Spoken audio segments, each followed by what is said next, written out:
Party. Welcome, William. Thank you for joining me. Thank you for having me. Mm. First, I want to say thank you once again for joining me for this mock session for my class assignment. This is your second time joining, so I do really appreciate being able to have this follow up conversation or follow up session with you, actually. Thank you once again for having me. The pleasure is all mine. Oh, thank you. Um, Now, William, before we get started with our session, I do want to go over the informed consent form I sent you to sign earlier. Yes. There are some limits of confidentiality that I have to share with you before we can do our session, okay? Okay. Now, as a student, I cannot offer you any form of legal confidentiality. Okay. Right? However, rest assured, anything that you share with me in a fictional or role playing scenario will remain with me and will remain confidential, except for the following important exceptions. If you were to, share these with me, I would be mandated to report them based on state law. I understand. Okay, so William, if you were to share with me any serious issues of harm to yourself or harm to another, if you were to mention that even in role playing, I would be mandated to report that. I understand. Okay, and William, if you were to mention in this mock session any indications of abusing a child or a vulnerable adult, I would have to and will be mandated to report that. I understand. Okay, and another thing I want to share with you is that these sessions are recorded, and most of the time, the recording should not cause any conflict to our sessions. They are shared with my professor, which her name is Professor Vallejos. She may view these, and so may my classmates at times. This is just to help me review my work and to see what else I could improve on or anything like that. But if that bothers you, or if any time in the session we're speaking about something that you do not want to be recorded, or you decide you don't want a recording, just let me know and I'll stop the recording. Okay. Sounds good. All right, perfect. So we're going to get started. Thank you once again for joining me. And let me just ask you, what brought you into today's session? What brought me in today's session is to get some mental cleansing, mental health. Me being a black man in America, mental health was frowned upon. People where I come from will make statements that black people don't get mental health. It's like going to a shrink. It's like something mentally wrong with you. However, when I got older, did a lot more voluminous research on a subject at hand as it pertains to mental health, I realized that even though you may be in your right frame of mind, there's nothing wrong with getting some mental health, especially with all the issues that's going on in today's society.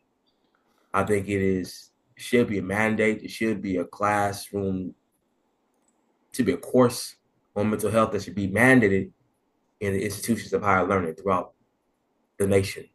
So that's why I'm here, to really help me to get more of a comprehension on mental health. So, William, let me make sure I'm hearing you correctly. You mentioned a few things, Mhm. a couple of things.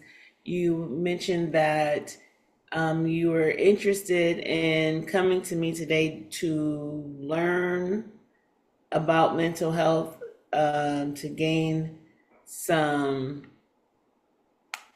Well, insight. to like not necessarily learn. Let me rephrase that. Not necessarily learn about mental health, but really to get some type of, I ain't gonna say solution. I ain't gonna say solutions, but give me some type of suggestions as it relates to me having mental health imperfections, which I think we all do. That's what I really come in for. Let me go rephrase that. That's what we come in for. Get some tools that I can use to help me in stabilizing, and even to some degree fortifying my mental state of mind. Okay, stabilizing, and fortifying your mental state of mind. Mm-hmm. You mentioned something. You said the words, my your mental health imperfections. Mm-hmm. Can you just tell me what the word imperfection means to you? What does that indicate? My mental health imperfections. Yeah, pretty much. It's like knowing that one shouldn't strive to avoid making errors, avoid making mistakes in life. Mm. Meaning, if you make an error, which has been one of my hindrances throughout my life, I make an error, I just feel it's a defeat. I feel I lost. It feels a failure. So that's what I want to work on as it relates to mental imperfections, not allowing my errors to really be the navigator to the total reality of my life. So that's what I get. I'm talking about mental imperfections. Okay, so William, and just to make sure I'm saying this correctly, if there's anything that I say that is not correctly, please feel comfortable letting me know. Okay. Did you are you saying, and I just want to make sure I'm understanding that you feel that one of your hindrances is making mistakes or having failures, or you feel like you feel like you're a failure when you make mistakes that deal with something that deals with mental health. You feel like a failure when you don't do things correctly, so you want to get suggestions and help to no longer um, make mistakes.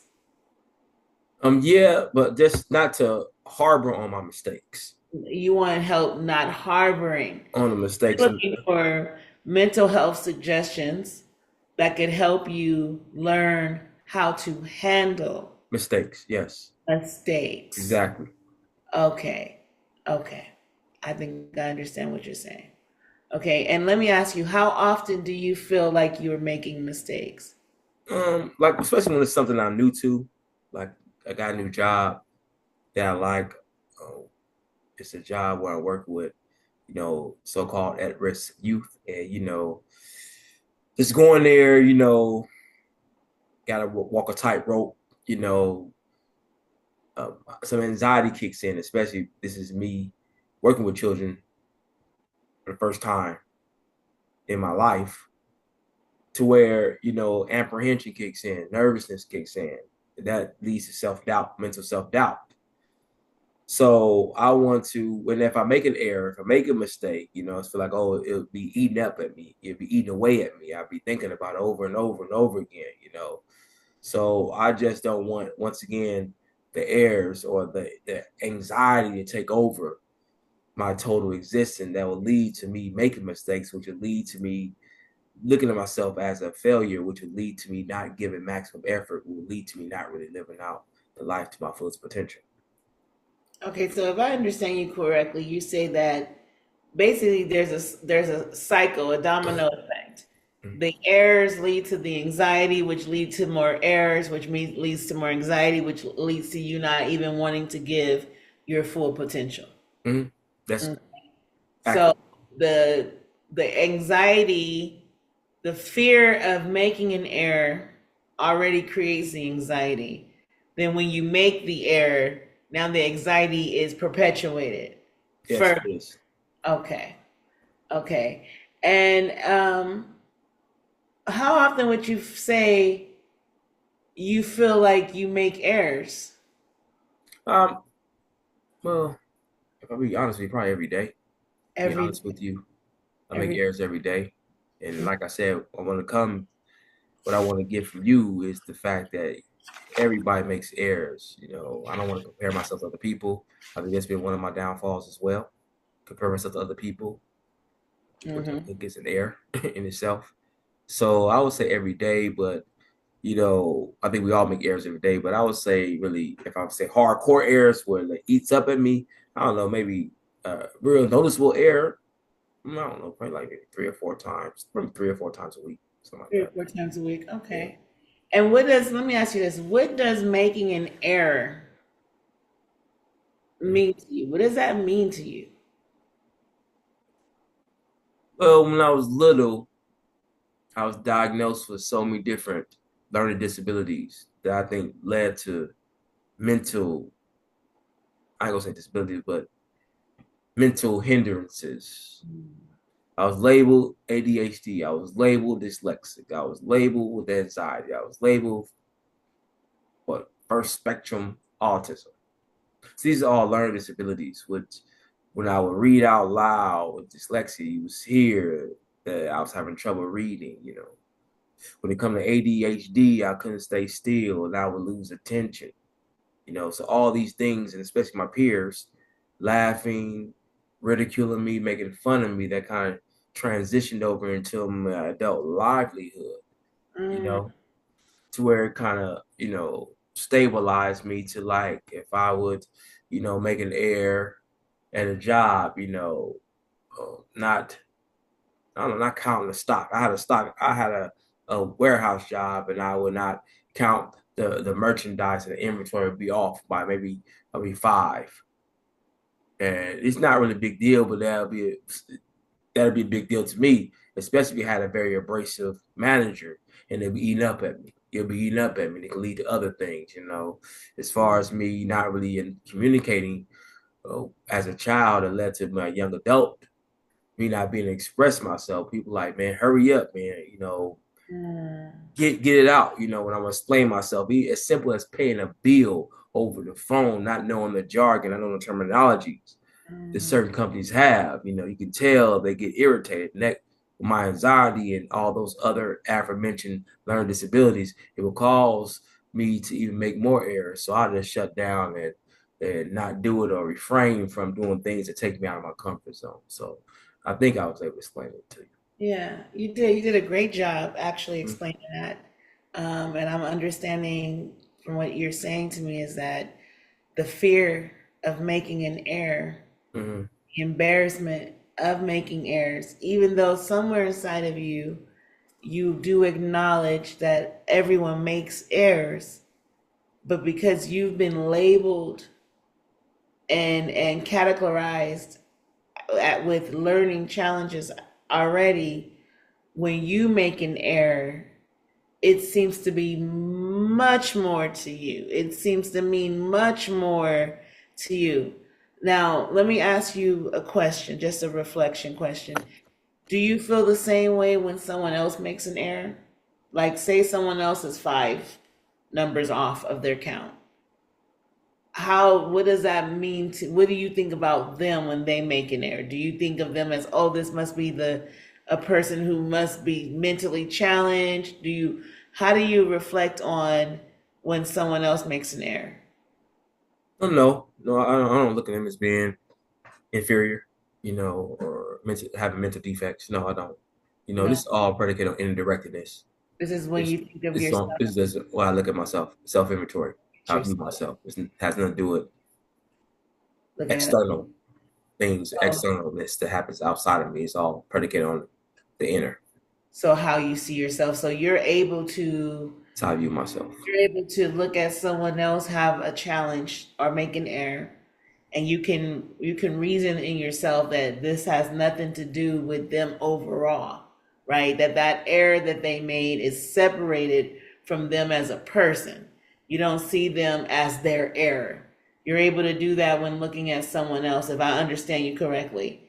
You're able to look at them and say, okay, they made an error, but I'm not judging them per se, the person, based on their error, but you're saying, and I'm just repeating to you what you've said to me.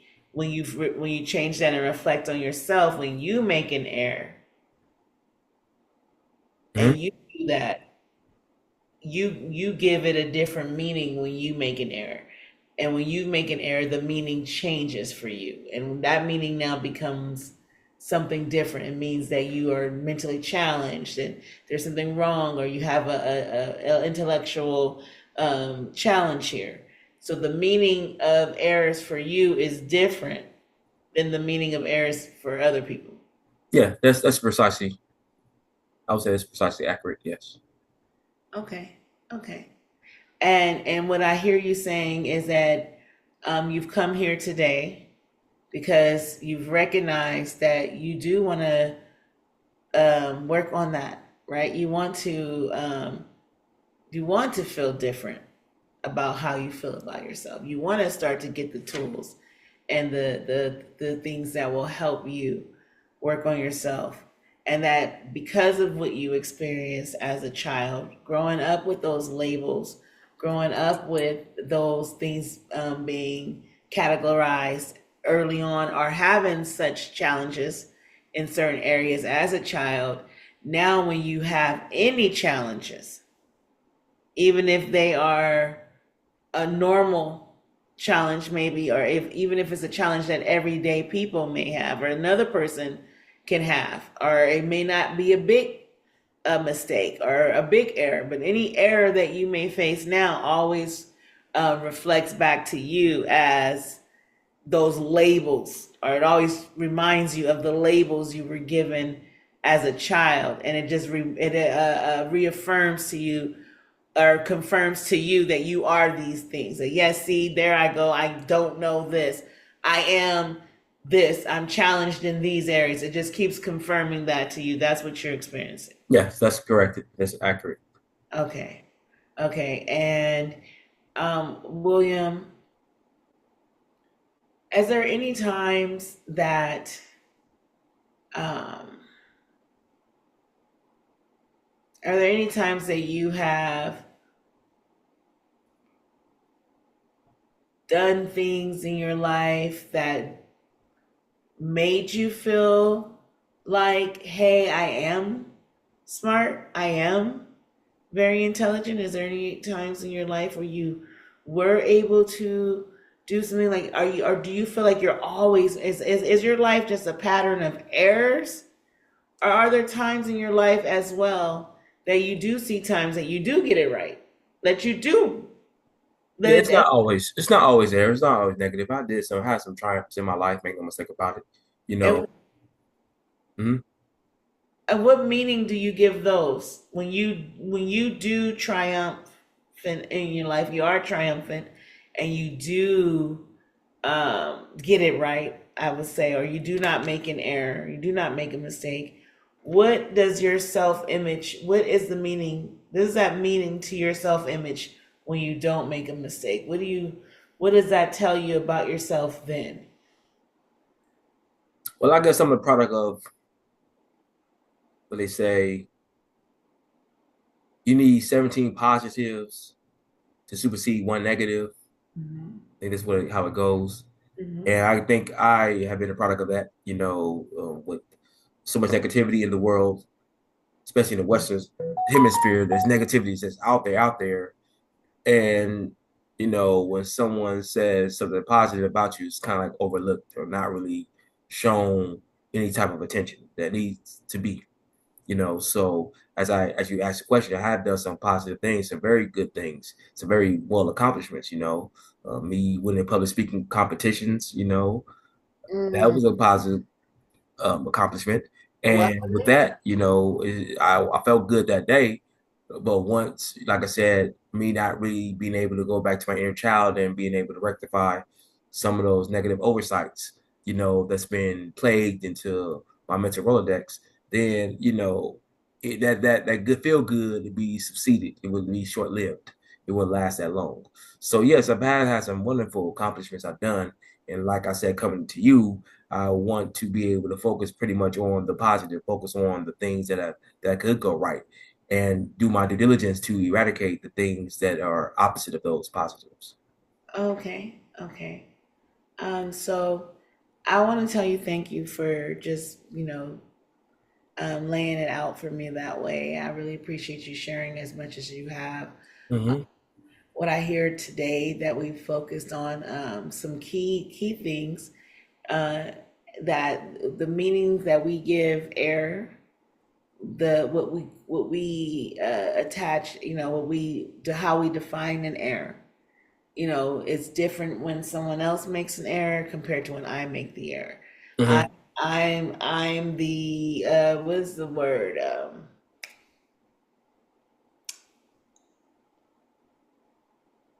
I'm the exception to the rule, right? Other people make an error that has nothing to do with their level of intelligence. That just means they made an error. When Yes. I make an error, it has everything to do with my level of intelligence. This must mean that I am A, B, and C, and all the different labels that I was given as a child, right? So Yes. we discussed the importance of the meaning we give behind the error, right? What we say that error means to us, right, is not necessarily the error, but the meaning we're associating with the error. Because if Tom makes the error and I make the error, now when Tom does it, no big deal. But when I do it, now it's a very big deal, Mhm. right? So now I've associated a different meaning to when Tom makes an error to when I make an error. Yeah. And so, and that's okay, right? It's good to just be able to reflect on, is it really the error that I'm making, or is it what I'm giving the meaning behind the error, what I'm saying that error means? Yes. And Absolutely. it, and if that meaning that I have about the error was already there before I even made the error, right? I already thought that way. I've already been labeled these things. So even if I make an error or don't make an error, it's these labels that I'm still dealing with from childhood. And that's what I hear you say. It's Absolutely. labels that I'm dealing with from childhood. It's these labels. It's these labels, right? That I need to go ahead and identify that these labels no longer have power over me, or I need to go ahead and delve deeper into what these labels are triggering inside of me. Right? What are they telling, what meaning have I given these labels that they gave me? Mhm. Right? And so that I can, if I can change the meaning around them, and shift those perspectives, then maybe I can see something differently, right? But we'll take time on that. We'll work on that step by step. But overall, today we've highlighted a few very important things, very important aspects. One is that you don't always make an error, so it can't be associated with a permanent identity, right? An error that is temporary can't be associated with a permanent identity, Okay. because you don't always make the error, right? There's a time that you make errors and there's times you don't, just like everybody else, right? And coming to that. Um, but we've also discussed those labels and what labels mean, and what does the label ADHD mean to you, and what does the label autism mean to you? What are these labels meaning to you, and what are they triggering in your belief about yourself? We're going to cover that deeper as we unfold and pull back some things as you come back, and in the next coming days. But I want to tell you that I thank you for sharing what you have shared. You did bring up some things that I think you were able to identify yourself. You said that you want to you want to get to a place where you don't feel that way, Mhm. right? Am I correct in saying that? Yes, you are. Yeah, you're ready to move forward.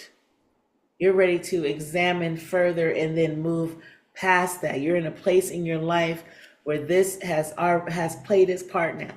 It's come to an end. You Mhm. no longer want to be in that spot anymore, right? You're ready to go to a new space in your own mental health. You're ready to be more tuned into yourself and more acknowledging the positives. I that's what I hear you saying. Am Yeah, I absolutely. Yes. Okay, so as we work together in the next coming sessions, we can pull some of those things apart and go further in that area. Okay, so I do definitely see that you um, are examining things further. You're looking at those things and you're ready to work on those things. Yeah. I'm with that. Yeah, definitely, definitely. Thank you. And I want to commend you, because what I hear you saying is that in the community that you're coming from, in your community, mental health, working on your mental health has been frowned upon, Yes, right? it has. And so it's making this is a big step for you to say, I'm ready to work on it. Big And step. Thank and you. and that's not an error. Thank you kindly. I received that. Okay. So thank you for coming today. And Once again, I appreciate the work that we're doing together, and I appreciate you allowing me to use this for my classroom. All right, now, thank you very much. Look forward to a future session. Thank you. Thank you, William. Bye bye.